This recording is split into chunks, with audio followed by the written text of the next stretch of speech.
early.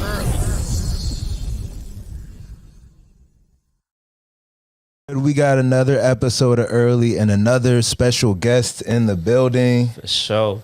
We got Mr. Lou White in the building, man. My guy. Appreciate you coming through. You know what I'm saying? Indeed. Kicking with us. Indeed. How are you? I'm good, man. Like I said earlier, I didn't get a chance to chop up with you, man, after the AAU, man. Yeah. It's man. just so people know, you know what I'm saying? Our paths crossed because I was shooting like videos for your AAU squad. One of the kids on there had like reached out to me. That's kind of how we met. But always be like, we just always been a cool dude. You know what I'm saying? Like we used to chop up after games and stuff like that. You always been a cool dude. I had you on my last podcast that I was doing a couple years ago. Yeah. So we got to know you a little bit better through that, but definitely always been like a solid dude. So and then even back then I remember hearing like about your, like learning about your playing background. You know what I'm saying? So for people that might not know, just give us like a quick, you know what I'm saying, introduction or a rundown of like who you are and how you've gotten to where you are at this point. Yeah. I played on pretty much all levels. You know, I ended up going to junior college for a semester, you know, in the NCAA and into the NAIA. You know, went to school on scholarship. It was kind of rocky coming out of high school at first and dealing with different coaches, which kind of like brought me back into coaching and try to help guys get to the next level, man. Because it's a lot. If you're not navigated through it the right way, it's going to be some problems. So that's what kind of like got me into that after my playing days were done. Was fortunate to play overseas 12 years after college. You know, that's a lengthy career. That's a very formidable career. Right, you know what I'm saying? Right. And touched every league from the USBL, which was the United States Basketball League, and then the CBA, which was the Continental Basketball Association, which was the original, you know, G League. The IBA, the International Basketball Association, which was in the upper northern region. You know, so FIBA, you know, that's international. Pretty much, you know, everything else after that is just a track meet, you know, from one spot to the next to the next to the next. So it's like you know, when you're trying to get into that NBA, it's like you have to take all these different roads if you're not walking across the stage. That's interesting because I think at the point that I'm at in life, you know, well, maybe not this point, but over my years, I've seen some of my friends have, or either my friends or just people that are close to me, you know what I'm saying, have to go through the ringer to try to like make that dream come true. And there's just so many different routes, so many different avenues. We kind of talked earlier about how it's not always just the skill that matters. You know what I'm saying? It's like, what's your marketability? It's like, what's your, you know what I'm saying? Who do you know? What's your connections? You're competing with guys that are coming from overseas and all kinds of shit that go on. So like I said, just for you to be able to kind of build the career that you had, because something that I find commendable just really in any professional sport is to be able to play a professional sport for, you know, any amount of years. Something that you love, you get to get paid to do and get paid like a full-time salary to do. That's crazy because you got people that got to give up that dream and go get like a full-time salary job to do the same, you know what I'm saying, make a living for themselves. So you know, I think we kind of put it like, oh, it's NBA or bust, but nah, to me it's like if you could go overseas and get yourself situated, get yourself a good gig and you know what I'm saying, make yourself a living for however long you could do that for, that shit is commendable to me. You know what I'm saying? You know, that's the thing though, but the shit that you had touched on earlier that I'm really interested on getting on is like, when I even look in retrospect, I'm like, man, I used to measure up things as terms of player skill, and that skill would dictate how far that you went in your career. And many times over, I've seen many talented players. Just not the case. Many skilled dudes where it's like, bro, trust me, I've seen people like go through like the whole. And you usually see it early. Usually, like you can know, like in high school, college, like in your friend group, like that's the one. Like he's gonna be the one to go. There's definitely progress in literally just keeping the same work that in the people that are not that talented, right? But just kept the grind, and then inevitably you like. It's a solid player. Like they've really just like really worked hard. Like shout out my boy like Josh Hart. Like that's one player I'm like, yo, bro. Like I remember even coming up like even earlier days like Montrose Christian summer camps. You know what I'm saying? Like always balled hard. You know what I'm saying? It meant a lot to him type shit. You know what I'm saying? And he was good. You know, but it wasn't nothing like on some like early prodigy, like LeBron James, the chosen one type vibes. A little like before I know it, like I'm not really watching basketball too much at a certain point in time, and I'm looking at my TV. I'm looking at Villanova in the national championship.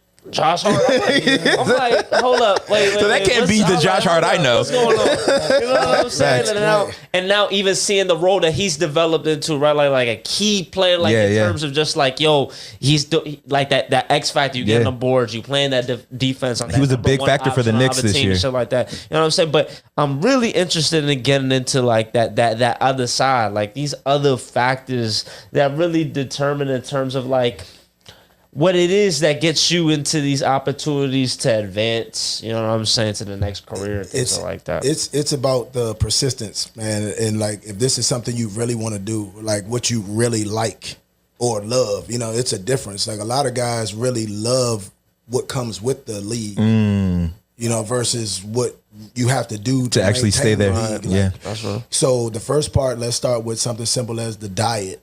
You know what I mean? Like there's no fried chicken, there's no, you know what I mean? Like that's not what it is. It's baked chicken, baked fish. Like you have to put top fuel in your body. So, you know, it's not the flaming hot Cheetos. It's not the, you know what I mean? Like this stuff doesn't take place. So it's the little things that you do that add up, you know? And so they do the interviews, they do the tap tests, you know, for results to see how you think, you know? So that's a big part. You know, you have to be able to think on the level.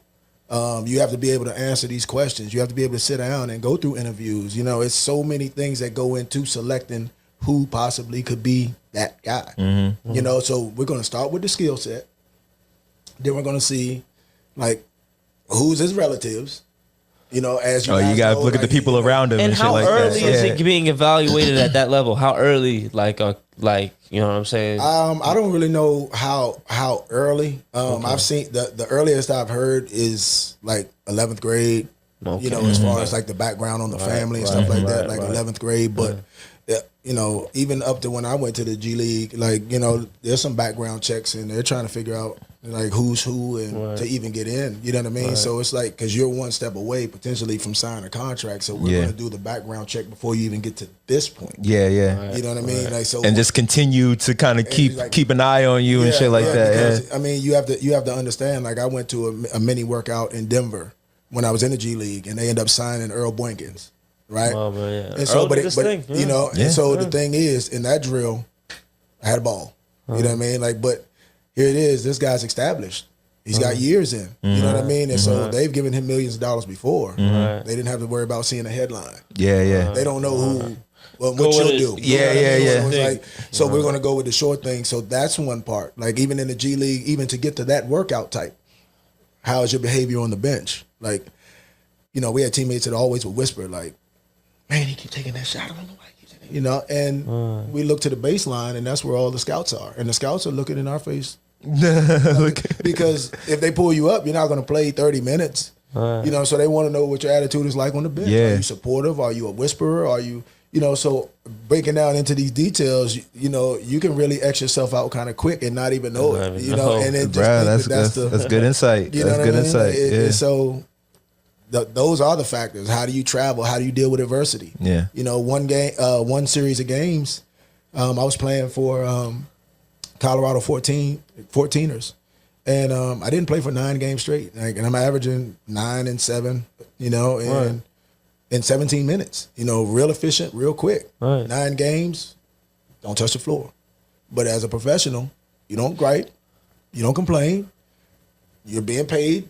Checks on time, right? And so you have to be ready when your number's called. You know, do you feel some type of way? Yeah, as a player, you're only human. Yes, you feel some type of way, but what do you do about it? Do you complain, or do you go to the gym early and get shots up full speed and run sprints full speed before everybody else comes and, you know, change your workout clothes and it makes it look like you just got there. So you still have to do your work before they come to make sure you stay on speed and on pace, you know? And so that's another part that's difficult for guys, is like that adversity part. So they want to see. And after that 9 games, they turned around and went from not playing 9 games straight, which was over a month, to playing a game for 33 minutes. And my production was still the same. You know, so sometimes, you know, that's another test that you know, guys have to go by. And I often use that with the the Steph Curry, Steve Kerr shooting thing. You know what I'm saying? Like, so Steve Kerr averaged 13 minutes a game, but he shot 50% from the three. Mm-hmm. That means he sat over there for over 2 hours running time. Like, and still, I'll get up and make one out of two. You know what I mean? Like, when I get it, I'm gonna take 2, and I'm gonna knock them joints down right back to the bench. So it's like, yeah. And how does that translate to how you go about, I guess, coaching actual like young players? You know what I'm saying? Like knowing all these factors. You know, like. It's the experience of because, for example, how I first got into that part. You know, it's a rocky road when you're trying to come back to what they call the working world, because they don't, some companies don't look at it as you were working. Yeah. So it's like another career. You've been playing for 10 years, like you dicking around for 10 years. Yeah, what's that point like? Like, what was the point when you were on some, like, maybe there should be a transition, or you're on some, like, yeah, like, I think, you know, it's time to hang it up to trying to ball on this professional level. Well, so what was it for me is I was playing in South America. Like, so I was going back and forth between Dominican Republic and Mexico. And, you know, at the time, the money was in the 12 to 15,000 range. Right. And at the end, in the DR and in Mexico, I ended up making 9,500 my last contract, and I'm averaging 19. You know, still kind of productive, you know, but I'm 35 at the time. So they offered me another contract the next year. It was like 4,500. I said, yeah, nah, this is it. I'm out. Yeah. You know, like you too old to be making that little money. So I'm like, but, you know, and I was like, you get paid by your stats and your production. Yeah. But, you know, for them, that's a leverage way, you know, versus age. And then I ended up finding that out because I became a assistant general manager and a head coach for FIBA also. So I ended up understanding what it's like in that office and what owners want and how they, you know, how they value things. Yeah. So yeah. that transition for me, I came back. It was difficult. I was coaching at Montgomery College. The first year I did it as a volunteer. Oh, okay. And then the next year, you know, was on the staff full. And, you know, just trying to figure out how, you know, the best way to put myself back into the working world rotation.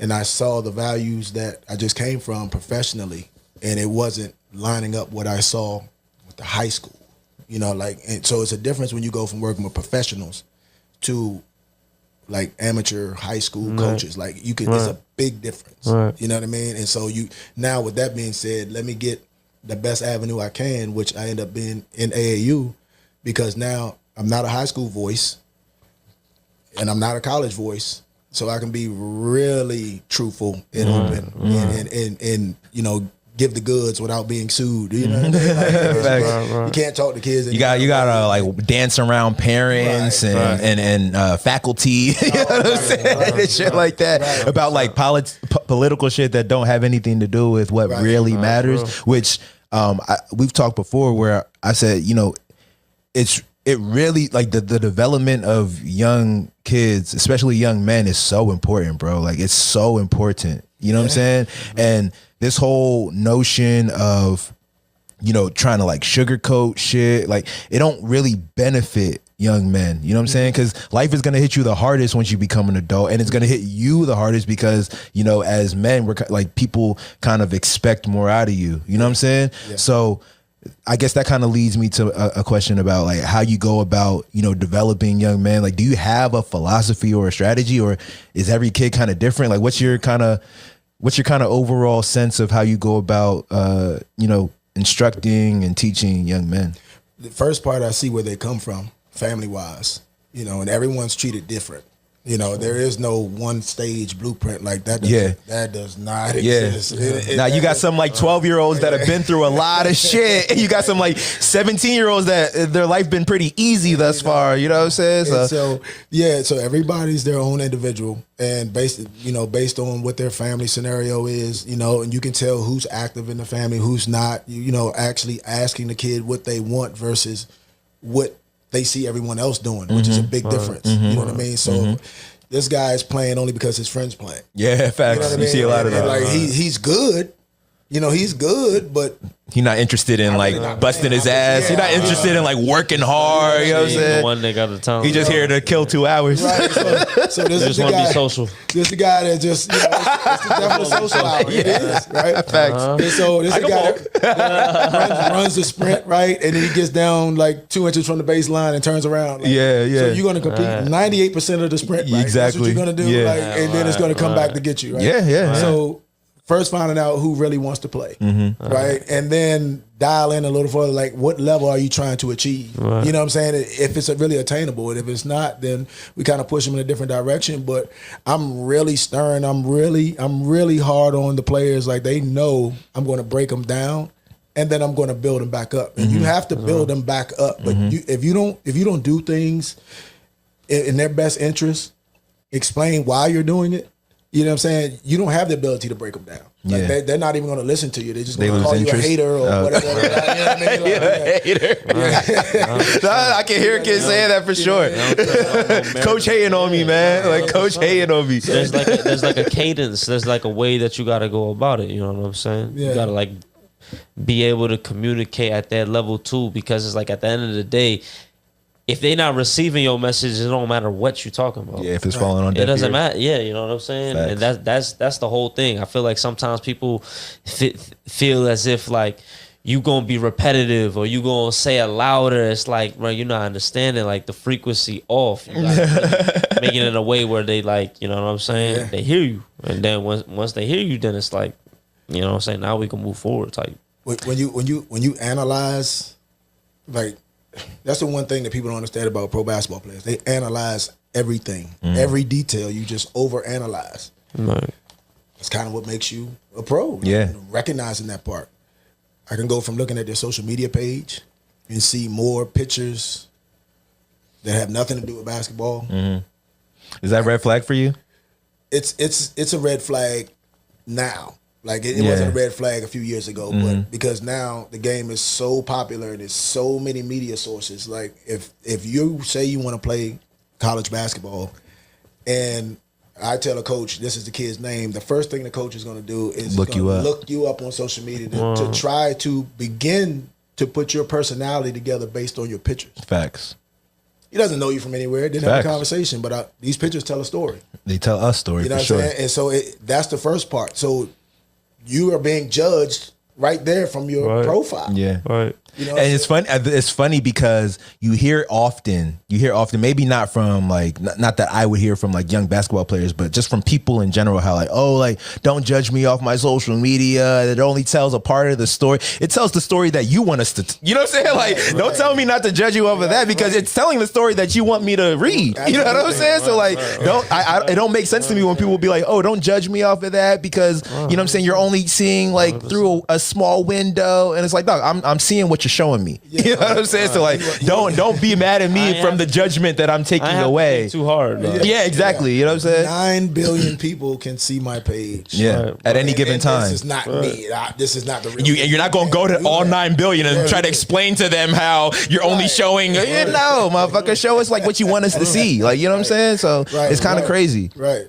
But no, so yeah. So I was also trying to get a sense of when you were coming up, did you have like, did you experience like great coaching in that kind of way, or do you feel like, and when you put your philosophy together, was it more of a this is what I took away from when I was young and that I'm going to do, or was this is what I took away from when I'm younger with what not to do?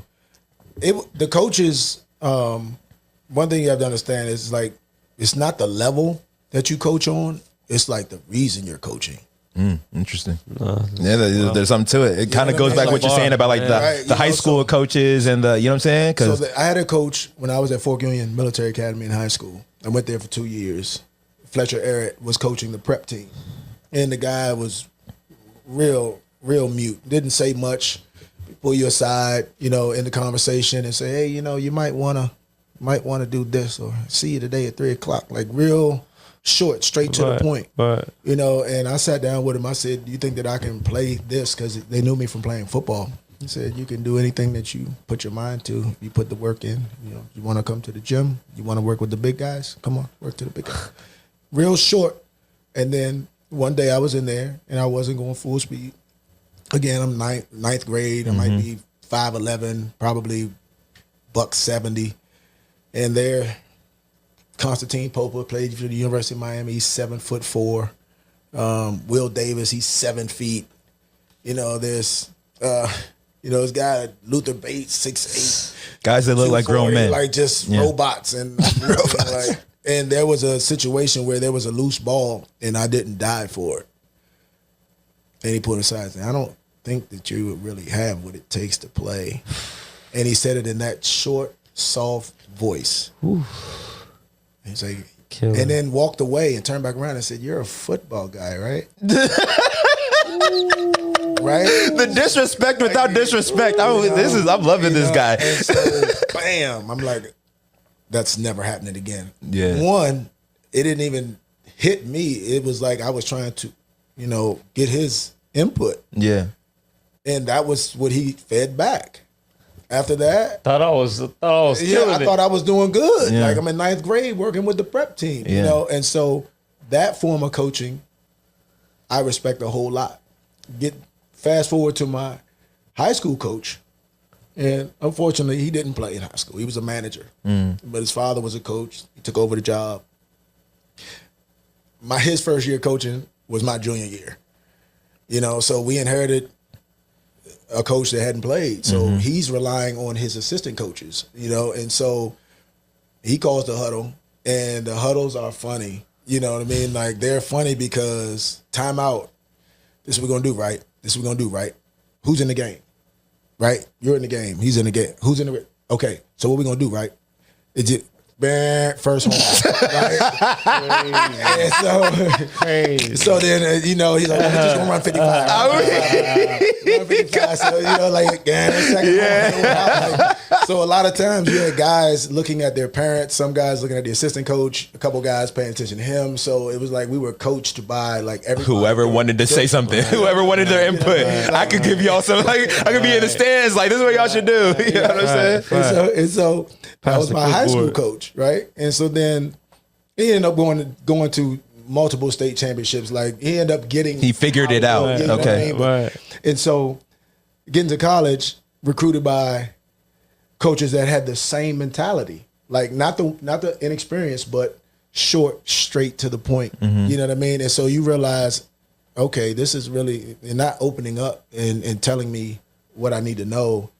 They're just giving you parameters just to work within those parameters. And it's kind of like, you have to figure it out. You know what I mean? So again, if there's something you really want to do, you'll figure it out. And that's what some of these kids are not doing. They're not really trying to figure things out. Like I had a kid that's uncommitted. His mouth is super committed. Practice, he's committed. Yeah. Right.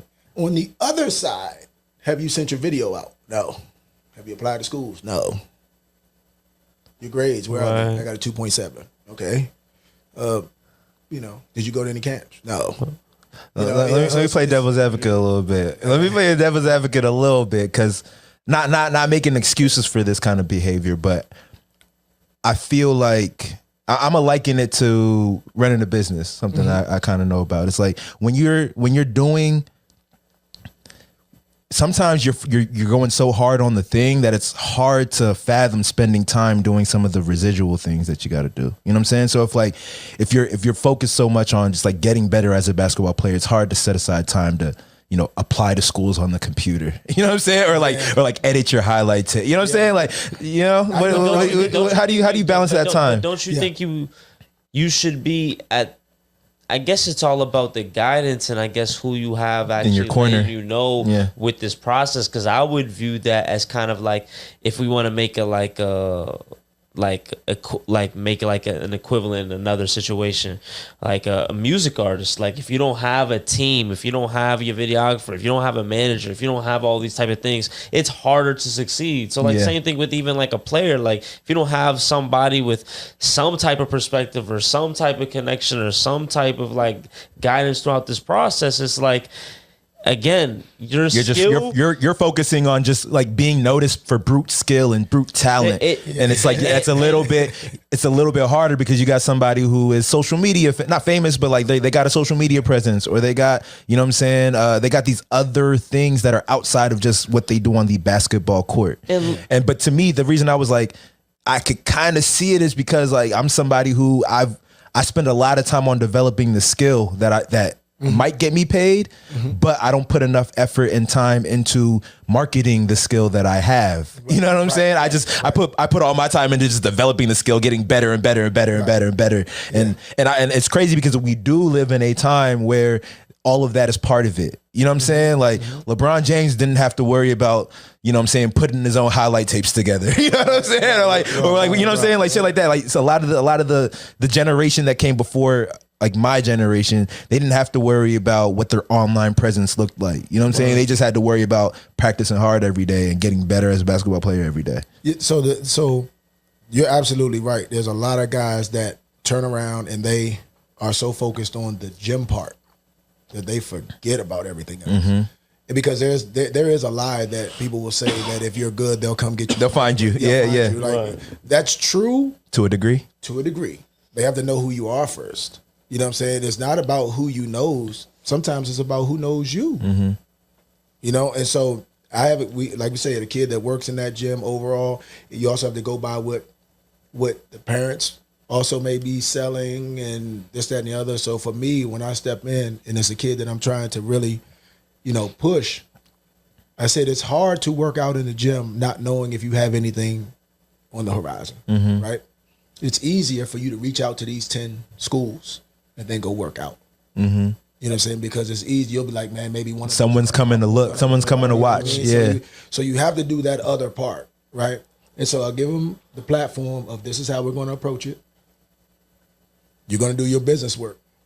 I have a player right now that I told him do not touch his phone at all until 9:30 at night, right? Do whatever social media, whatever you're going to do at 9:30 at night. But before that, everything that has to be done while the sun is up needs to be done. You have to go to school.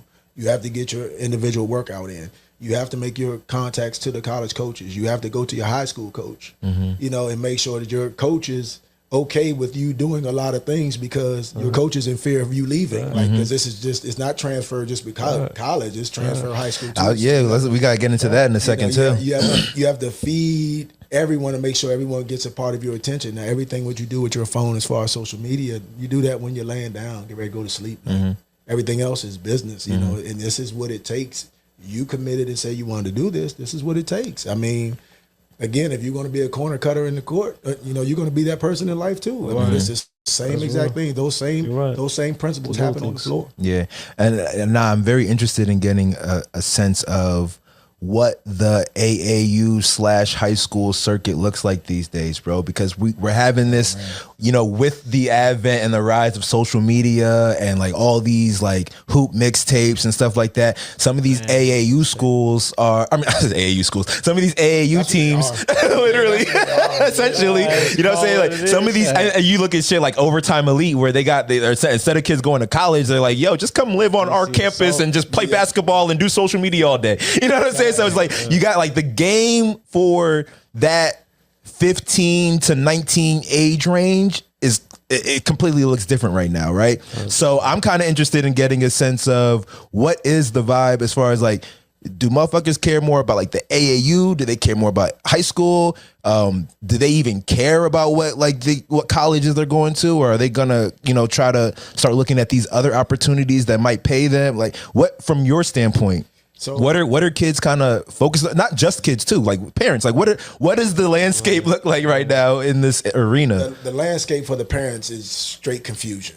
I bet, straight confusion. It's like, what's the best option? They want the best option for their child, right? Or maybe even themselves at some points. You know what I'm saying? Both. Right. So if it's dealing with AAU, right? Most parents don't even know where to look. When it's about player development, most parents don't know where to look. We're talking about the kids that are a bundle of emotion, right, at 15. You know, you're starting to turn the corner into that puberty life, and it's the girls, and it's this, that, and the other, and they really don't know what to look for. You know what I mean? And so it's real murky water. So we made a joke of it where you said AAU school. Yeah. But that's actually what's happening right now. So like there's some local schools that have it where the AAU organization is embedded so deep into some of the high schools that they have the same kids play for the same two teams. I mean? So that's where the transfers come in a lot of times. So if you have an AAU organization over at, let's say, Johnson, and one of the top AAU teams has their assistant coaches at Johnson. You understand? And so with that being said, in that conference that Johnson's in, those coaches are going to recruit the best players they can out of the high school division and to go play for AAU over here. You know what I'm saying? Because the AAU team is definitely building the brand, and that's where a lot of it is, the power. But it depends on who's in charge of the power, whether it's productive energy or the negative energy. Facts. You know what I mean? And so that part is confusing for the parents. The kids are they see everything on ESPN at the bottom, the little ticker signs 260 mil, this, that, and the other. So you got some that are motivated until they realize, oh, I got to climb that wall. And then it's kind of like, I'm gonna do myself a favor. I'm just gonna go overseas, just overseas. Like, you know what I'm saying? Like, I was just gonna, like that's not hard. Yeah, like, you're doing overseas a favor, right? Yeah, you know what I mean? So like you're doing overseas a favor. I'm taking my talents to China. And so when it's time for them to go to school, they have no concept of scheduling. Because they have no schedule here. Like that idle time, idle mind thing is real. You know what I mean? And I think it's worse these days. You know what I'm saying? Like, I don't want to keep demonizing social media. I'm not trying to do that, but it's like it has changed how people care, like what people care about even. You know what I'm saying? Like, I feel like some of it goes into the attention that some of these kids think they can get in various places. You know what I'm saying? Like, I mean, that's Overtime Elite's whole marketing ploy. You know what I'm saying? That's their whole thing. Like, come here and you'll get attention, which could lead to, better NIL opportunities or whatever the case may be. But even like with that, you want to go ahead? Yeah, that was like when you speaking about NIL. How do you feel about now, I guess, the market opening up for players, and now, like, I guess that people can't, because I mean, I definitely view that as a plus. Like, I want everybody to, be able to get the money that's right for them. But, like, I know that also these type of decisions do have trickle down effects. And you as a coach, you in the thick of it. So, like, how does this, if at all, it has any influence in terms of, like, where your position is at throughout this all? So, like, right now, I used to want to actually get into the depth of coaching. But when the NIL stuff came, I switched gears. Nope. I'll just stay the director of this AAU organization, and I'll do the scouting and player development, and I'll just stay right here in this pocket right here. For the fact of, that's really it's a great thing. Players should have been receiving, but it's also, the other side, as we say, devil's advocate and the curse, So now you're the head coach, and you make 1.7, and I make 1.5. or God forbid 2. I make more than you. So now what? When the players start calling the coach broke, you know what I'm saying? Like, you broke, dog. I'm not listening to you. So now you got the alumni, you have the boosters, you have the fans, you have the school on top. Right. And now at the bottom, you have the family members, and you know what I mean? You have the teammates, right. You know what I mean? Then you have the coaches, and then somewhere they have to meet in the middle, and who's right at the middle? The head coach. He's right at the middle, so he's going to get ejected out of there right. if the player that's making 1.5 is unhappy. Now, right. how do you go about, dispersing the money? I mean, that's what's happening now. They're trying to figure it out. It's going to take 8 to 10 years to get the system down packed of how to do it. But I would more of a traditional role. Let's save the money for him, and when his eligibility is up, then give him his check and let him walk out the door. Versus having to deal with the monster of the millions, right? Because millions bring about monsters, because now they're able to do things they've never been able to do. And personality sways left or right, so. And then also too with like young kids, like, because a lot of the hunger came from the one day I'm gonna make it to the NBA and make millions. But if that day is now, then like where does that hunger go. Or does it stay? Does it sustain? You know what I'm saying? Like, you know what I mean? Yes and no, because there's some where you have some guys that opt for less. Like when I was growing up, we wanted to make it to the NBA. Mm-hmm. The kids growing up now aim for the G League. Like, you know, they like aim the for the G brother. League. Like you have some that aim for the little brother. Like, why is that? Because it's more realistic. Okay. You know what I'm saying? Like the distance between their success determines the drive. If you're really close, then your drive is heavy. Right? Your drive to get there is really heavy, but if there's a distance, like, you're like, so the G League, the G League, like the validation of some, I could really do this. Let me go give it that push type shit. So okay, and then so now the G League is completely different now because every team is represented versus when I it was played, the D League. It was 10. They even branded the whole thing. Right? It was 10. It was 10 teams. So imagine how the fight to get on those teams. You know, there was a draft. There was a 10-round draft, and then there was the 5 allocated players, and then you have the returning players for the pool. You might end up with 30 guys in the training camp, 40 guys for 10 spots. You know, then, you know, now they kind of control who's coming in this door in 2 ways, and so it's everything else is kind of like of a money grab, you know, to be honest, because they know exactly who they want and who they don't. You know. That's crazy. Could you imagine paying $2 for a trial? That's crazy. Is that for a trial? Yeah, crazy. Nah, yeah, that would be. But let's get into if I'm trying to think of how, you know, I guess I want like a little bit more clarity on what it looks like when you have these kids that they're so focused on getting to the NBA or getting, you know, some kind of opportunity with basketball, right?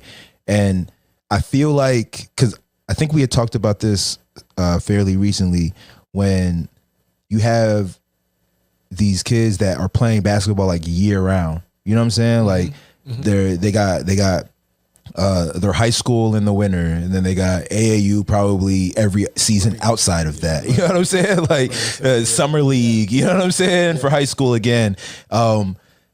But when I was coming up, it was more like there was more of a push for playing different sports. You know what I'm saying? Like I feel like coaches embraced that. Coaches were like, nah, like, you know what I'm saying? Like when I was playing football was my primary sport when I was in high school. And our football coaches was like, yeah, like go run track or either go do track in the spring and basketball in the winter, or do like wrestling. You know what I'm saying? Like they wanted you to play other sports. Whereas nowadays it seems like there's no of course the opportunity is still there, but if people are, you know what I'm saying, playing for their AAU teams that are associated, quote unquote, with the high school and all this type of running around, it's like, do you see kids playing multiple sports? Like, is that even happening anymore? And if so or not, do you see the benefit of playing multiple sports? Do you see now it's a benefit that it is, or there is a benefit to stick to one? You know what I'm saying? Because now you got middle schoolers windmilling the basketball. Like you got middle schoolers that are, you know what I'm saying, shooting from 40 feet. Like, is there a good thing to specializing in one sport? Like, what's your view? Are you pro multiple sports or one sport? I'm pro with multiple sports. I mean, it gives you feedback. It gives you many failures when you're not good at one sport. You know what I mean? And so that makes it better for the person, you know, and it brings that strength within you of overcoming these hurdles. You know what I mean? So for a player that's average, he's just big, but he's average at football. And, you know, he's getting cranked, getting pushed over, getting beat down. Like that adversity is good for him. That's good for him, you know, and he may bring that to the sport that he's playing originally. You know what I mean? So I'm always a fan for it, but a lot of times you have the kids that start playing a sport early and they end up getting burned out, you know. And so when they get burned out, they, you know, they get to this point, it's supposed to be, you know, social media blow you all the way up here. There was a kid, like I remember the Seventh Woods and the kid Julian Newman. You know, their videos were all over the place. You know, and then it just seemed like you didn't hear from them. You know what I mean? And so stuff kind of fizzles out, you know, because of, like we said, the amount of time that we spend in the sport. So getting back to what you said as far as the high school, High school seasons, November to March. You got 5 months. The very next month is AAU in the live period recruitment for colleges. So it's 6 months. Then you have the summer leagues for the high school. And then you go back again like in July for a live period. Mm-hmm. And then they have the fall league. And you understand? So they're getting ready to get back to it. So the coaches from the school, they're afraid of you on this circuit playing for another coach at another school. So they want to make sure they keep you spring, summer, fall in workouts, mandatory, because we're worried about you going somewhere else. But you have to understand that how you coach them determines whether they're leaving or not. Whether they want to stay or not. And like, as you speak to that, right, a lot of that sounds like, you know what I'm saying, like a heavy workload. And I'm curious how you feel about like a player like Lonzo Ball, for instance, right? They're saying that, you know, it could be very likely that we've already seen his last game played. Yes. That's what they're saying? No. I think I remember you told me he's going to be out maybe for another season. No, they said, and reported about it like a month ago, like they said the Chicago Bulls feel that Lonzo Ball will probably never play a game again. Jesus. Yes, that's like the sad story. Right? A tendon replacement. Like an artificial tendon they're trying to put in his knee. So with that said, it made me think, what is that like a just right there, just a single, just like an anomaly like a freak accident in itself, like a Brandon Roy situation, or is it very taxing to a lot of players in terms of the scheduling or how much they ball? And it's like overwork. You don't have the resources that you have when you're in the league, right? Like when you're in the league, now you got all the. They got the science. They got the science, the load management. Exactly. To be able to maintain that, and if you're trying to be at the peak level, your peak position, then you gonna do all of that. But like even a dude like Kawhi Leonard, I see like he be doing the utmost things. You know what I'm saying? Still, you know what I'm saying? You can succumb to injuries and stuff like that. So like, can you talk about, I guess, like that workload, I guess, on now today's players and things like that? Because it really seemed like now you got that inside scope, and it's like, yo, it's really baller's life, like for real. Like, you know what I'm saying? Eat, sleep, drink, like that's what it is. So I mean, I can only imagine doing that younger. I would be okay, but I know that eventually it will fizzle out. Like even for myself, when I was trying to make it into the NBA, you know, we would play in the USBL in the summer for 3 months. We'll turn around and play the pro winter league. You know, we may go over in the spring to get money, and then we'll go in the NBA Summer League out Long Beach State and trying to make, you know what I mean? So the year-round process. In that space, I end up bumping into Karl Malone. And I asked him, how did he play so long like this? And he said, not having all the banging on your joints as far as the running, sprinting on the floor, you know, taking all the pressure off your knees, your hips, your lower back. So he said he ride an exercise bike and did the minimum pounding. That was his workout. Like his workouts were kind of like body friendly, I guess. No you know what I'm saying? No contact, body friendly until the checks came. And what's facts? No, but to your point, like all those different various leagues, because the thing is, if it's league, then that means it's competition, and if it's competition, then there's not that sense of, oh, let me not die for that ball. You know what I'm saying? Like, let me not risk. Like when you're playing to win, you're playing to win. It don't matter if it's Tuesday, Wednesday, Thursday. You know what I'm saying? So the fact that because again, it's winter league, it's summer league, it's fall league. It's not. I don't hear no off season. You know what I'm saying? Because it's not like off season people are just laying back. They're working out, but they're doing something that's not body to body contact. You know what I'm saying? You're not risking these kind of like freak injuries from what happens with contact. You know what I'm saying? And then when you add in that layer of competition, like these things have trophies at the end of them. When you add in that layer, then you have, you know what I'm saying? There's something in our brains that don't tell us, like, you know, if we're here to win, then we're here to win. There's no like, oh, well, like, I'm here to win, but like not at the expense of, juking this way and tearing something. You know, you're not thinking about that. You're going to do what it takes to win. You know what I'm saying? Those aspects of it, you know, it's a problem with them playing too much. Like there is such a thing as too much basketball, right? And so not enough recovery, right? So, for example, I got a kid that plays for us. You know, he's biting at the gate. He wants to play with another AU team. So I said, well, if you went to Arizona, just because we're not playing, you can't go play for Arizona State. Just just because we're not playing tonight, you're not gonna go across the way. You're gonna go play for them. No, it doesn't work like that. I said, so, we've been blessed to have sponsorship from an IT company, Right. and if we're sponsored, just like any other tennis shoe circuit sponsor, you're not playing with anybody else. Right. The fact that we don't play on holidays because it's still life, right? Right. We got family time. We have some kids that have internships. It's still life. Mm-hmm. The basketball coaches think it's just basketball only. And that's where the problem comes in. They forget about that other portion of life. Like, so with me, we'll shut some stuff down. Like, no, he's got an internship. He's got SAT prep. He's got this. He's got that. Where they're just pushing the narrative of basketball because whatever their personal agenda is. If they want to be such and such, I asked the kids the other day in practice, who won Summer League last year? And nobody could tell me. Nobody cares who won Summer League. Like, it doesn't. Nobody cares, right? So it's like Summer League is for development and getting your guys battle tested. So if Summer League is coming, I'm going to take the guys that sat the bench on varsity. I'm going to take the starters from JV. I'm going to put them together. I already know what the other upperclassmen bring to the table. So I'm going to get them battle tested in the summer. And I'm going to get them battle tested in the fall league. Right. So that when we're in battle in the winter, I may have a couple of kids step up. Right. We don't go and play the starters in summer.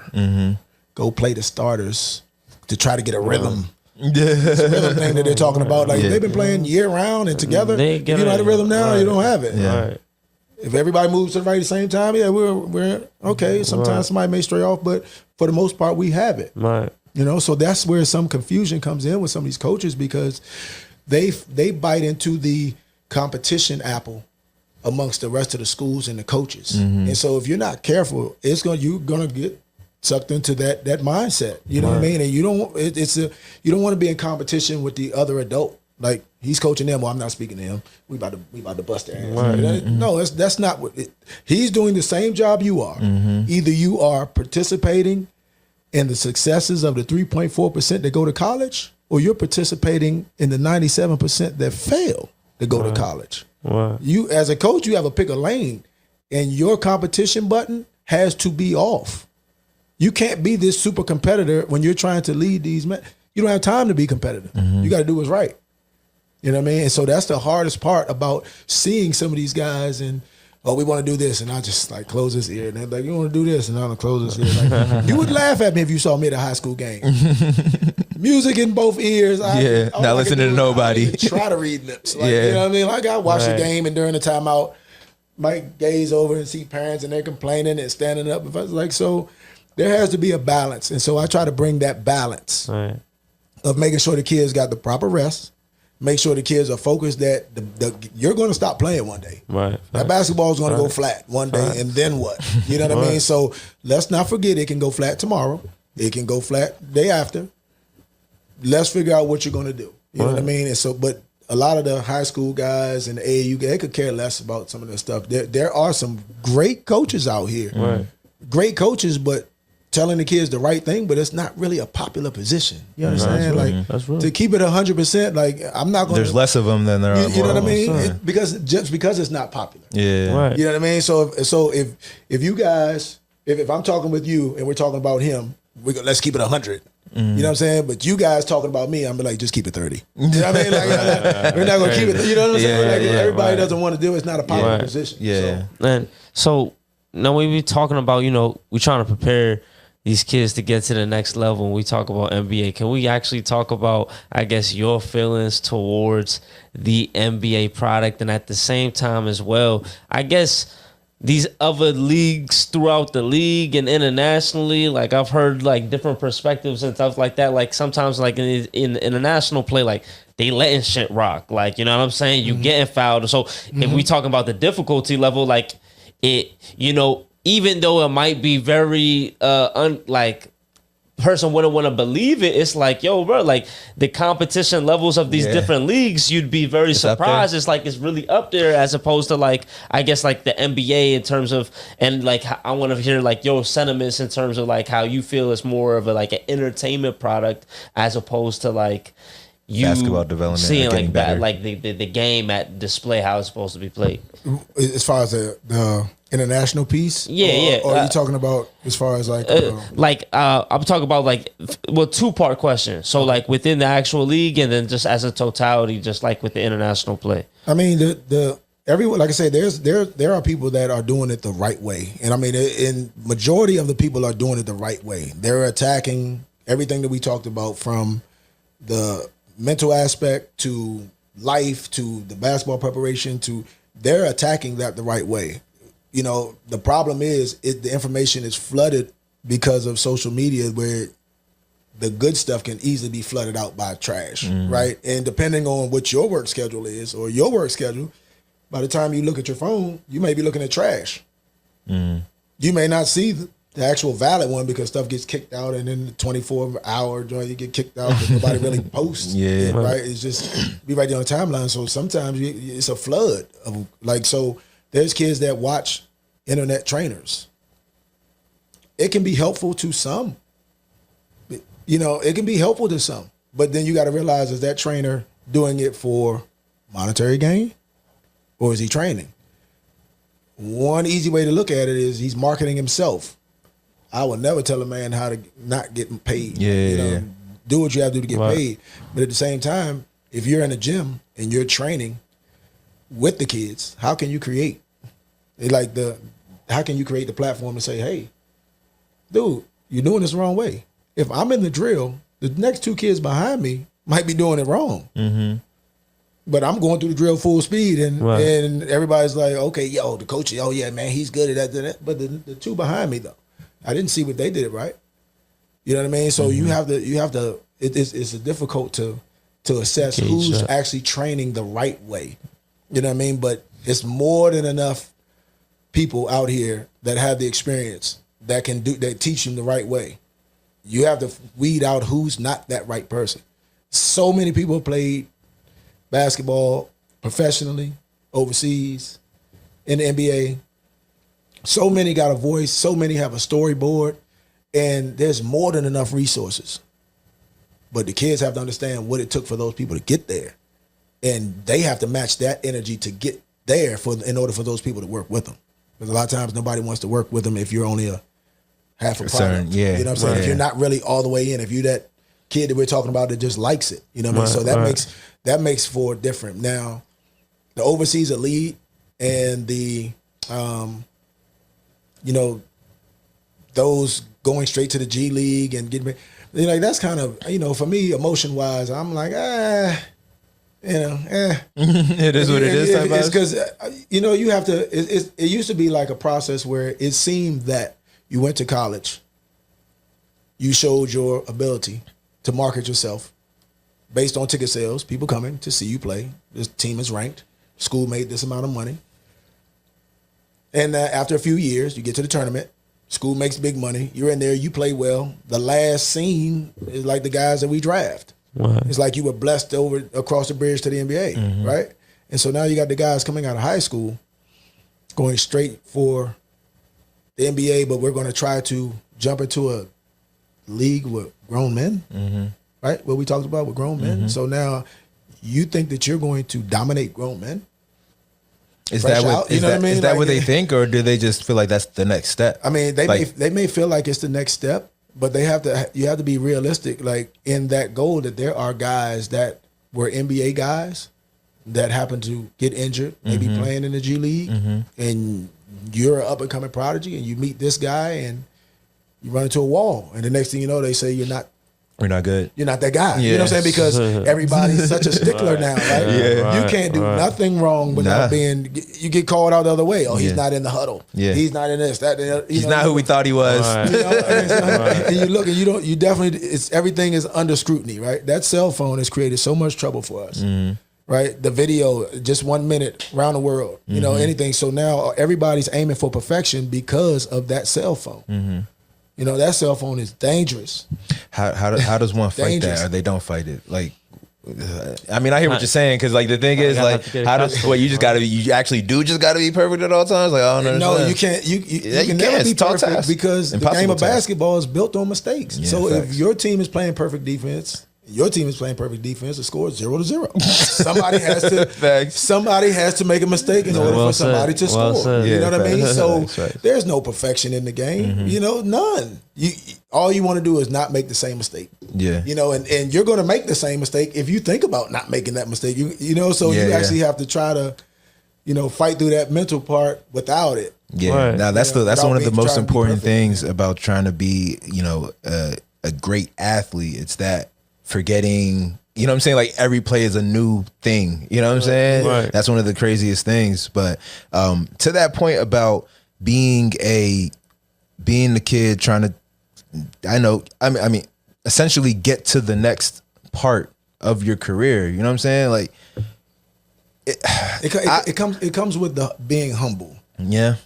Humble's good for one thing, for listening. Yeah. You know what I'm saying? Like humble's good for the listening part. Being able to be taught. You know what I mean? Yeah. And so, like when we go in the gym for player development, I call it the flaw house. So one parent came in and said, "Oh man, he doesn't look good today." I said, "Of course not, because this is the flaw house. Yeah. We're working on all of his flaws. I mean, the kid can already shoot. We're not going to come in here and shoot because he can already shoot. We're working on everything that he doesn't do well, right? I like that. And so he's going to look bad. And so my thing is, I'm going to build him up, spend more time building him up in this workout. And that's why we're in here. You know what I'm saying? Repetition. When's the last time you did this? I've never. So how can you try to be perfect? You've never done this. What's your GPA? 3.2. Where's the rest of it? Why you don't have a 4.0? If you're trying to be perfect in here, where's the rest of that GPA? Like, you know, actually something that they can relate to, just shooting on words, right? And actually getting them there. And when you say that, can you talk to about, I guess, how even the things that you even teach within basketball even translate to life? Because that's really like what I think is like even a life lesson, right? Like you really want that. You want somebody to really have that intangible thing within them. It's like, yo, go through your process, be able to complete that. And like, I've gained a lot of, I'd say, life lessons just through even being in team sports. You know what I'm saying? That's where they all come from. There's so much things. All the life lessons. Right. Like, you know what I'm saying? And I'm sure that there's a lot of other ways that people derive them that didn't play, right? Yeah, do whatever. Sure, but like, team sports is literally like directly like you saying like the teamwork make the dream work. You know what I'm saying? How everybody got to come into a certain situation and play a role, handling even though adversity, there might be loss.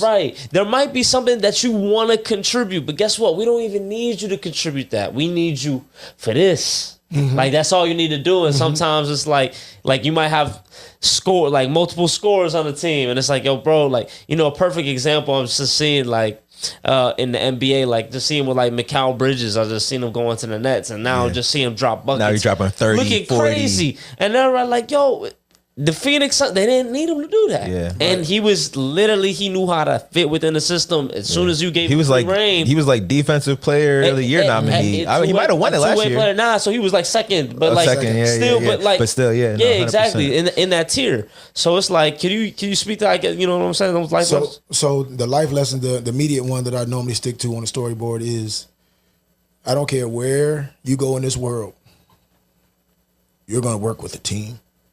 Facts. If you go to college, your immediate athletic department is a team. If you go play golf, you still have a caddy, a team. You still have a team of people. I don't care where you go. So get used to being a teammate. Get used to communicating with people. You know what I mean? Get used to being uncomfortable. Someone's going to take you in a situation you may be uncomfortable. Get used to it. May not be the last time that you go through that. Even on single sports like boxing, you're going back to your corner. You're going back to team. Everything is team based. You know what I mean? And so whenever they put themselves over team, like I always have to let them know, okay, you may feel like you have a better skill set, but we got here as a team. You didn't defend the basketball. You didn't contest the shot, box him out, go get the rebound, take the ball out, pass it to yourself. You didn't do all of that, right? And you know what I mean? I say it's still a team in this portion. So if you see yourself above that, I said maybe you want to change sports, but this is a team. You can be the best in high school. Once you go to college, you're going to be right back at the bottom. Facts. You go from being the best high school player to one of the worst college players, and then you got to fight your way up. You know what I mean? And so if you're not open minded, that ego that you created through high school and who you think you are, when you get to college, your bubble gets busted. And if you haven't had the right people in your ear, first thing you'll do is cut and run. Transfer. That's what the transfer portal is all about. Coach don't like me. Coach won't let me do me. Coach yeah, man. Again, appreciate you coming through. Best of luck with everything that you got going on. And bro, for real, like a lot of respect due, because again, I don't really take it lightly, the whole like the development of kids and stuff like that. That's like such a tall task, and it's something that you just like, no one forced that upon you. You just, what I'm saying, you feel a calling to do it, which is really dope. And that's what led me to the TB, the Team BIS. And this is the building independent, successful students. So it's way more than the basketball part, right? And so that's what we are. Shout out to our sponsors, Savannah Solutions, and internationalfreeagency.com. So it's nothing. So solid. But yeah, man, that's gonna do it for today's episode. Appreciate you everybody for tuning in. Back to the interview. You ready? There you have it, yo. Yep. Lou White, dope episode. Definitely appreciate him sliding through, man. Yeah, appreciate y'all for tuning in. 100%. If you have not already, you see that banner that's going at the bottom of your screen. Subscribe for us. Tell a friend. Tell a relative. Tell a stranger. Do all of that there. Next week we have another really dope guest, and Alexandra Sadler. She's definitely gonna talk to us. I guess the world of media, CNN, and that whole journey. How that was really cool. Yeah, that was a dope conversation that we had with her. But even here, what I'm saying, with this joint with Lou, it's interesting because last night was the NBA draft. Yeah. And I know we was like joking around with him, like how he don't really watch the NBA and anything like that. But it's there's a little bit of a connection because he works with kids who aspire to be in the NBA. And last night we saw a bunch of kids get drafted. I don't want to say kids, but young men get drafted, dreams coming true and stuff like that. But I just real quick, like, what's your take on how it went? Like, do you feel like any teams won in your eyes, or any teams like lost? I mean, obviously Wembanyama. Now we don't got to talk about it no more. Now we can actually see it play out. I think I was telling you yesterday, like, I kind of hate when we have like a unanimous number one, like, you know what I'm saying? Because it's like, I don't know. I don't know why I don't like it. I feel like I wish, maybe because of all the hype that goes around it leading up to it. It's like now we know who the number one person or the number one pick is, and now we just like jam that person down your throat. You know what I'm saying? Right. Yeah. I mean, I just think with some players, you understand it though, right? So like with any years prior to this year, it hasn't been this clear since LeBron. So like I told you, like, you see a dude, like I told you, bro, literally you fade away three, miss it. Hold up, I got my board. Put back. Not get my board, come down and put back, like before the ball even had, like, that don't even make sense. Again, like, how do you even? Yeah, I was about to say, like, how do you even get to the? How do you even get there? That you have to follow. Like, you literally got to shoot it and then follow that shot before it even hits the rim. Yeah, so you got to know you missed it. Yeah, and now when you're looking at the league and you see players like a Giannis, a Jokic, these players that are huge, these big ass versatile on the ass floor, niggas. though, can do many types of things. You looking at a guy that's like, oh, he's younger, he's taller. Oh, yeah, the handle's a little bit more cleaner. Oh, like, and you're comparing those players at those ages were nowhere near as even developed in these type of skills. So I feel like in NBA, especially depending on where you go, people are like, can we realize his potential? Can we get it there? Because what we're working with is a full deck. Yeah, got the full deck. So I'm very interested. I think he went to a great franchise. Brandon Miller went to the Hornets. I know you said you're not too familiar with him. He was, maybe you might have heard, he had some controversy earlier this year with a gun situation down Alabama. Oh, that cause where he was the number 2 pick. Because he was really tough. He was the nigga that got arrested and was like crying on the way to the car. That might have been a football. It was the football player. Yeah. But now his was, somebody that got charged with a murder had used his gun. Yeah. I remember that. Right. Yeah. So he was the and wasn't it? And everybody, might have all been the telling scouts that was they were undisclosed scouts at the time. They're like, yeah, but if he's in a draft, he's going to be a top. But I think it might have been you or somebody like in.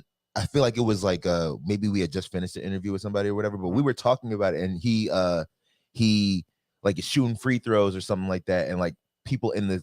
Because he goes and like plays the game, and people in the stadium. Yeah. Was it that? Were we talking about that? And like people was like, "Oh no, like he's cold." I do remember that. Yeah. So so they're trying to say like on some. We might have very well. They're like, "Yo, man, it's so crazy." Like that, even though it's a wild situation, it was like a hostile environment. There was something to evaluate. Damn, he doesn't. He's not folding under pressure. He's not folding under pressure. Yeah, things like that. Yeah. That's tough. Composure is a huge. It's a huge thing, especially out of like younger. You know what I'm saying? Younger athletes or people that haven't been in the league that long. So huge thing. And Scoot Henderson, now that's like a new vibe. We see players coming from the G League. So he came from the G League. He was the third pick. He went to the Blazers. Okay. Interesting to see what they do because Dame has been adamant he's not trying to build around a young nucleus. He's trying to win now, and so now you have Scoot. So you're like, well, so he wanted them to trade the third pick, or is he about to be traded? Is Scoot going to be traded, or is Dame going to be traded? Like, what y'all building for the future, or y'all trying to help Dame? Because there are teams that will trade for Scoot right now. But there's a lot of other players, and then I was going to say lastly. The other player, because then there's these twins that actually went after them on the 4th and 5th. They look pretty good, but they went 4 and 5. Yeah. Oh, word. Yeah. Crazy. So I guess they're the same player. They're like, yo, who's the next best player? Yeah, his brother. This guy by the name of Austin Black. He went to the Magic at pick 7, and Magic we've heard rumors they're either debating getting rid of Cole Anthony or Jalen Suggs.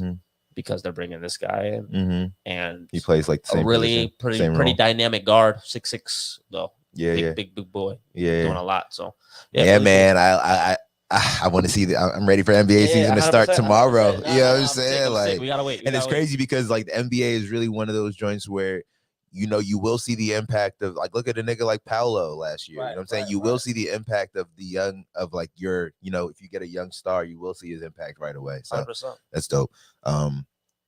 But yeah, man, that's gonna do it for today's episode. We'll see y'all next week. We got another dope guest coming on, and in the meantime, you know what I'm saying, everybody have a good weekend. For sure. Yeah, we'll be back next week. Real early.